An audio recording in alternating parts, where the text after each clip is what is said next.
ಈಗ ಸರ್ ಕೊನೆಯದಾಗಿ ಬರ್ತೀನಿ. ಈ ಒಂದು ಆಡಿಯೋ ಇದೆಯಲ್ಲ, ಇದು ಮೆಮಿಕ್ರಿ ಮಾಡಿರ್ಬೋದು ಅಂತ ಒಂದ್ ಕಡೆ, ಇನ್ನು ಸಿ ಟಿ ರವಿ ಅವರು ಇದು ಆರ್ಟಿಫಿಷಿಯಲ್ ಇಂಟೆಲಿಜೆನ್ಸ್ ಅಂತ ಹೇಳಿದ್ದಾರೆ. ಸೊ ತಂತ್ರಜ್ಞಾನದ ಬಗ್ಗೆ ತುಂಬಾ ನಂಬಿಕೆ ಇದೆ ಬಿಜೆಪಿನವ್ರಿಗೆ, ವಾಸ್ತವಕ್ಕಿಂತ ತಂತ್ರಜ್ಞಾನದ ಬಗ್ಗೆ ತುಂಬಾ ನಂಬಿಕೆ ಇದೆ. ಏನ್ ಹೇಳ್ತೀರಿ ಸರ್? ಸರ್, ಫಸ್ಟ್ ನಾವೆಲ್ಲ ಮಾನವರು, ಮನುಷ್ಯರು. ನೋವಾದಾಗ ಕಣ್ಣಲ್ಲಿ ನೀರು ಬರ್ತದೆ ನಮಗೆ. ಆ ನೋವು ಅವ್ರಿಗಾದ್ರೂ ಕೂಡ ಕಣ್ಣಲ್ಲಿ ನೀರು ಬರುತ್ತೆ ಅಂತ ನಂಬಿದ್ರೆ ಈ ಮಾತುಗಳು ಬರಲ್ಲ ಸರ್. ಆಮೇಲೆ ಅವ್ನು ಸಿ ಟಿ ರವಿ ನಿಜವಾಗ್ಲೂ ಮನುಷ್ಯ ಅಂತ ನಂಗೆ ಡೌಟ್ ಆಗುತ್ತೆ. ಅವನೊಬ್ಬ ಒಕ್ಕಲಿಗನಾಗಿ ಜನಾಂಗದ ಬಗ್ಗೆ ನಮ್ಮ ಒಕ್ಕಲಿಗರನ್ನ ಬಿಟ್ಟಾಕಿ ತುಳಿತಕ್ಕೆ ಒಳಗಾದಂಥ ಶೆಡ್ಯೂಲ್ ಟ್ರೈಬ್ಸನ್ನ ಮಾತಾಡ್ತಾನಲ್ಲ.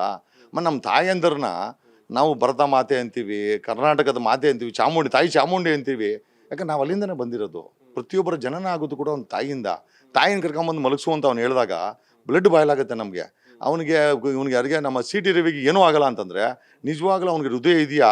ಒಬ್ಬ ಮನುಷ್ಯನ ಅವನೇನಿದ್ರು ಸೆಷನ್ನಲ್ಲಿ ಯಾರಾದರೂ ಹೆಣ್ಣು ಮಕ್ಕಳ ಬಗ್ಗೆ ತೀಟೆ ಮಾತಾಡೋಕ್ಕೆ ಸರಿ. ಅವ್ನು ಲಾಸ್ಟ್ ಟೈಮ್ ಒಂದು ಮಾತಂದ, ಏನೋ ಮಾತಂದ ಪರ್ಟಿಕ್ಯುಲರ್ ಆಗಿ ಸರ್ವ ದಿನದ ಸುಮಂಗಳು ಇರೋ ಅಂತ ಏನೋ ಒಂದು ಪರ್ಟಿಕ್ಯುಲರ್ ಬಳಸ್ದ.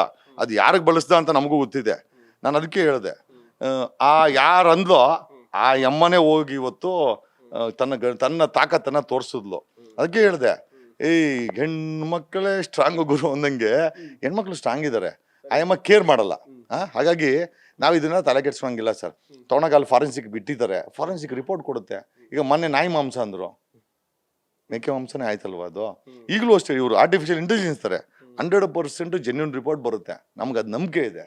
ಹಾಗಾಗಿ ಈ ಥರ ಅಡ್ಗೋಡೆ ಮೇಲೆ ದೀಪ ಹಾಟಿ ರಾಜಕೀಯ ಮಾಡ್ಕೊಂಬಂದವನು ಸಿ ಟಿ ರವಿ.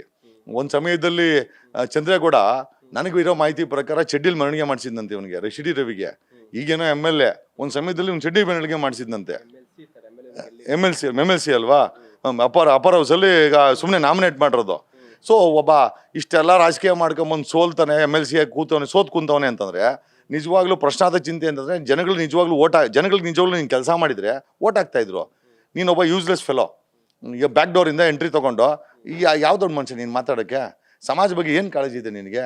ಆಮೇಲೆ ಬೇರೆ ಯಾವ್ದಾದ್ರು ಮುಸಲ್ಮಾನರು ಯಾರಾದರೂ ಒಂದು ತಪ್ಪು ಮಾತಾಡಿದ್ರೆ ಲಬ ಅಂತ ಬಡ್ಕೊಂಡಂಥ ಶೋಭಾ ಆಗಿರ್ಬೋದು, ಸಿ ಟಿ ರವಿ ಆಗಿರ್ಬೋದು, ಎಲ್ಲೋದ ತೇಜಸ್ವಿ ಸೂರ್ಯ? ಎಲ್ಲೋದ? ಏನು ಯಂಗ್ಸ್ಟರು ಅಂತ ಹೇಳ್ತಾರೆ, ಮುಂದಿನ ಪ್ರಧಾನಮಂತ್ರಿ ಅಂತಾರೆ. ಯಾಕೆ ಮೀಟ್ರ್ ಇಲ್ವಾ? ತನ್ನದೇ ಆದಂಥ ಒಬ್ಬ ಮುನಿ ಇಷ್ಟೆಲ್ಲ ಕೆಲಸ ಮಾಡಿದಾನಲ್ಲ, ಏನು ಸ್ಟೇಟ್ಮೆಂಟ್ ಇದೆ? ಅವ್ದು ಯಾವುದೋ ಒಂದು ದಿವಸ ರಾಮ್ ಭಜನೆ ಹಾಕಿಲ್ಲ ಅಂತೇಳಿ ರಾಜಕೀಯ ಮಾಡಿಕೊಂಡು ಮೈಲೇಜ್ ತಗೊಳಕ್ ಹೋದಂಥ ತೀಟೆಗಳಿವರು ಇವತ್ತು ಏಡ್ಸ್ ಇಂಜೆಕ್ಷನ್ ಕೊಡೋಕೆ ಒಬ್ಬ ರಾಕ್ಷಸ ರೆಡಿ ಆಗವನೆ, ಕೊಟ್ಟವನು ಎಷ್ಟು ಜನ ಕೊಟ್ಟವನ ಗೊತ್ತಿಲ್ಲ. ಅವನ ಬಗ್ಗೆ ತೇಜಸ್ವಿ ಯಾಕೆ ಸ್ಟೇಟ್ಮೆಂಟ್ ಕೊಡಲ್ಲ? ಯಾಕೆ ಬಾಯಿ ಹೊಲ್ತ್ಕೊಂಡ್ಬಿಟ್ಟಿದಾನ? ಇವಳು ನಮ್ಮ ಶೋಭಾ ಕೈಲೋದ್ಲು.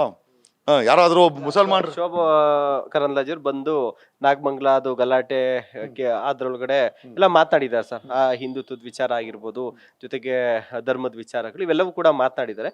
ಈ ಮುನಿರತ್ನ ಅವ್ರ ವಿಚಾರವಾಗಿ ಯಾವುದೇ ರೀತಿಯಾದಂತ ಅಂದ್ರೆ ಎಕ್ಸ್ಪೆಕ್ಟ್ ಮಾಡಿದಂತ ರೀತಿಯಲ್ಲಿ ಯಾವುದು ಕೂಡ ರಿಯಾಕ್ಷನ್ಸ್ಗಳೇನು ಬಂದಿಲ್ಲ ಸರ್. ಇಲ್ಲ, ಆಕೆ ಬಿಡಿ, ಆಕೆ ನನಗೆ ಗೊತ್ತಿಲ್ಲ ನಿಜವಾಗ್ಲೂ ವಿದ್ಯಾವಂತಳೋ ಏನೋ ಗೊತ್ತಿಲ್ಲ, ಓದೋಳೆಲ್ಲೋ ಗೊತ್ತಿಲ್ಲ ನನಗೂ. ಓದಿದ್ರು ಕೂಡ ಏನು ಮಾತಾಡ್ತಾರಲ್ಲ ಅವಳು, ಆಕೆ ಬಗ್ಗೆ ಕಂಟ್ರೋಲ್ ಇಲ್ಲ. ಯಾಕೆ ಮಾತು ಹೇಳ್ತೀನಿ ಅಂತಂದರೆ, ರೀಸೆಂಟಾಗಿ ಒಂದು ಸ್ಟೇಟ್ಮೆಂಟ್ ಮಾಡಿದ್ಲು ರಾಮೇಶ್ವರಂ ಕ್ಯಾಫಿ ಬಗ್ಗೆ. ರಾಮೇಶ್ವರಂ ಬಾಂಬಿಟ್ಟವರು ಏನೋ ತಮಿಳ್ನಾಡಲ್ಲಿ ಟ್ರೈನಿಂಗ್ ತಗೊಂಡ್ರಂತೆ, ತಮಿಳಿಯನ್ಸ್ ಬಗ್ಗೆ ಮಾತಾಡಿದ್ಲು.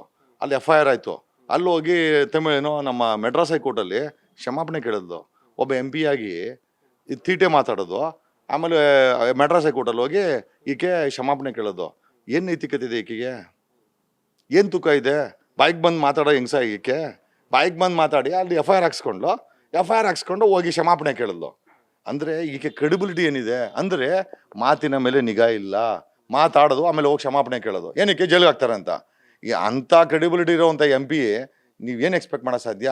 ಎಲ್ಲರೂ ಬೆಂಕಿ ಜಾಗದಲ್ಲಿ ಹೋಗಿ ನಿಂತ್ಕೊಂಡು ಮಾತಾಡ್ತಲೇ ಹೊರ್ತು ಇಂಥ ಸಮಾಜಘಾತುಗಳಿಗೆ ಆಕೆ ಮಾಡಲ್ಲ. ನಮಗೂ ವಿಧಿ ಇಲ್ಲ.